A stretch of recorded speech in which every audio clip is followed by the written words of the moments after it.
Maintenant que vous avez vu comment tracer des inéquations dans un plan cartésien, on va aller voir comment est-ce qu'on fait pour représenter graphiquement un système d'inéquations. C'est-à-dire qu'on va avoir plus qu'une inéquation à représenter dans le plan cartésien. Je vous rappelle que lorsqu'on traçait plus qu'une droite, un système d'équations à deux équations de deux variables, on prenait les deux droites, on les traçait et on prenait le point qui était commun, c'est-à-dire le point où se croisaient les deux droites comme solution. Ici, chaque inéquation a sa propre région comme solution. Mais si on trace les trois dans le même plan cartésien, la solution va être la région qui est commune aux trois inéquations. Je peux en avoir deux, je peux en avoir trois, je peux avoir quatre inéquations, je peux en avoir six des inéquations. Une fois que j'ai tracé toutes les inéquations de mon système, je prends la région qui est commune à toutes ces inéquations-là. Donc, l'exemple qu'on a ici, on a commencé avec trois inéquations. Donc, il faut commencer par tracer cette droite-là, qui divise le plan en deux, celle-là et celle-là aussi. Donc, ici, si je prends les coordonnées à l'origine pour tracer cette droite, c'est-à-dire si lorsque le x est 0, donc ça fait 3 fois 0, et on a ici y qui est égal à 90. Donc, j'ai trouvé son autre donnée à l'origine. Si je veux trouver son abscisse à l'origine, il va falloir que je remplace le y par 0, donc ça fait 0. 3x égale 90, lorsque je divise par 3 de chaque côté, la valeur de x va être 30. Donc, je viens de trouver son abscisse à l'origine. Donc, vous voyez, on a des assez gros chiffres. Donc, qu'est-ce qu'on va faire lorsqu'on va tracer notre droite, ou lorsqu'on va faire notre plan cartésien? On va être obligé de faire des bancs de 10.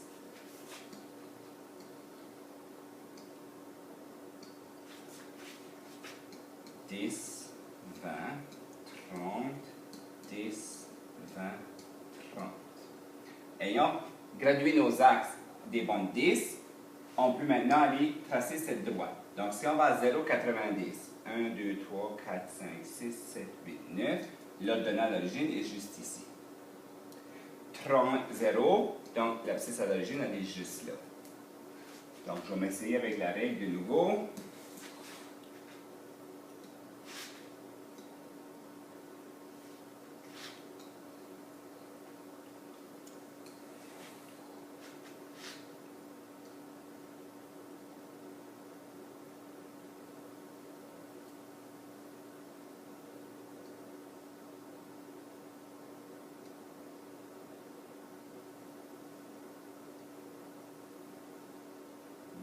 Je vais être correct. Donc, si je viens voir de nouveau, ici, la première inéquation, c'était plus petit ou égal, si je ne me trompe pas. Donc, il faudra que je fasse une pleine ligne.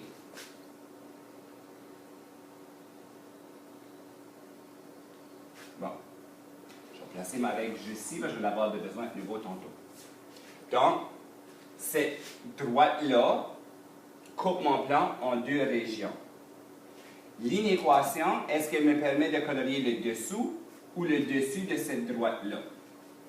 Donc, si on regarde, prenons un point quelconque ici, on peut prendre le point 0, 0. Ça fait facile à calculer. Si on prend la coordonnée 0, 0, c'est-à-dire la valeur de x est 0, la valeur de y est 0.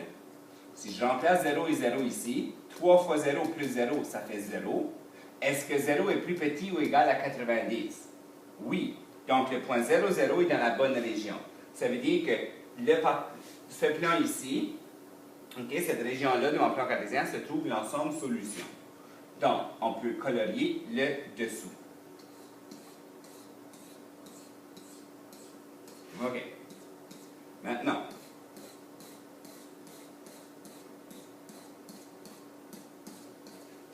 on va aller voir la prochaine. Même chose, je pourrais facilement utiliser les coordonnées à l'origine. Donc, si j'utilise les coordonnées à l'origine, je vais essayer de tracer en rouge là, pour différencier les deux. Si la valeur de x est 0, donc ça fait 0, je peux diviser par 2, y va être égal à 60.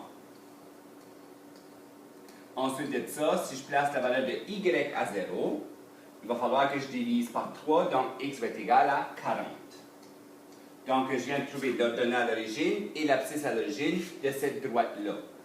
Donc, 0,60, 3, 4, 5, 6, c'est juste ici. Ensuite, 40, 0, le 40 doit être juste là. Je vais aller chercher ma règle. Et je vais essayer de tracer ma droite.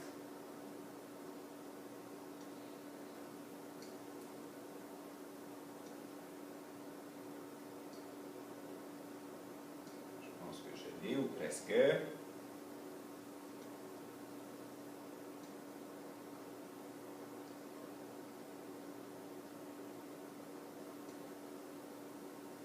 Bon.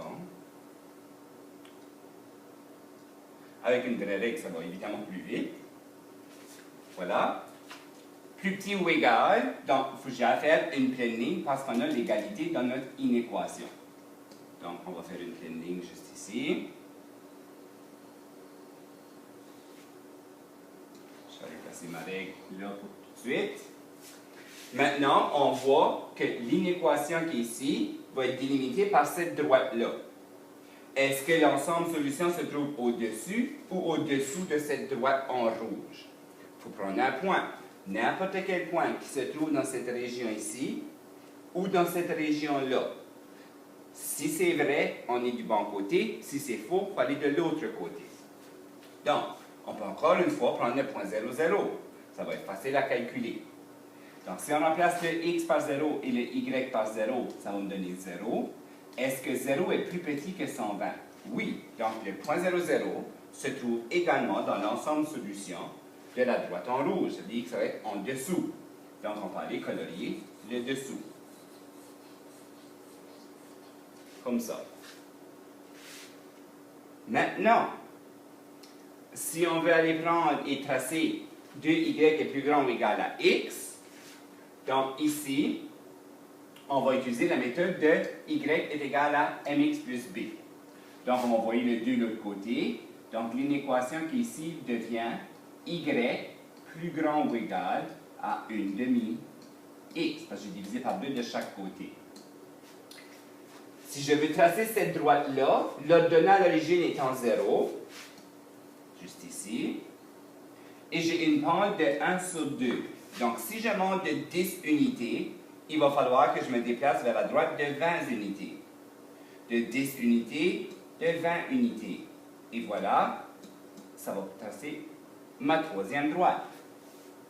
Je reviens avec ma règle.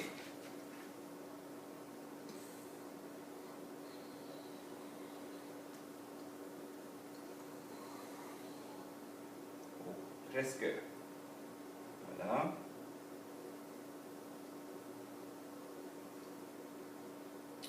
Donc, si on trace cette droite-là, encore une fois, on a un signe d'égalité dans notre inéquation, donc on va faire une pleine ligne. Oh, j'ai fait là. Là. On va aller tracer une pleine ligne.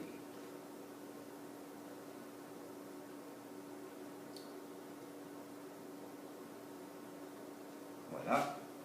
Je vais me débarrasser de ma règle. Et voilà la droite qui délimite mon plan cartésien en deux régions. Maintenant, il fallait voir est-ce qu'on va colorier le dessus ou le dessous. Mais dans ce cas-ci, je ne peux pas prendre le point 0, 0 comme j'ai fait dans les deux autres parce que le point 0, 0 se trouve sur la droite. Donc, il faut que je prenne un autre point, n'importe quel. Je peux prendre celui-ci. Ça va être 10 et 20. Si je remplace la coordonnée 10, 20 dans cette inéquation ici, je vais avoir 20 est plus grand ou égal à la moitié de 10. Est-ce que 20 est plus grand ou égal à 5? Oui. Donc, le point de la bonne région, c'est-à-dire qu'il faut que je colorie le dessus. Là, ça donne un beau mess de plein de couleurs. Qu'est-ce qu'il faut essayer de déterminer maintenant? C'est aller où la région commune à mes trois régions qu'on a tracées. Donc, ici, on a la droite en bleu qu'on a tracée en bas, la droite en rouge qu'on a tracée en bas, et la droite en vert qu'on a tracée au-dessus. Donc, je vais essayer de prendre un plus grand. Donc, je sais qu'elle est délimitée ici par la droite en vert jusqu'à la bleue jusqu'à la rouge tout ici. Okay? Donc, la région qui est ici est coloriée par les trois couleurs. Donc, ça se trouve à être l'ensemble solution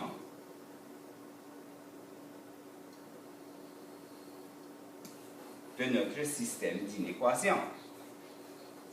Ceci veut dire n'importe quelle coordonnée que je prends dans cette région ici, puis que je la remplace dans les trois inéquations en même temps, elle va me donner trois inéquations qui sont vraies.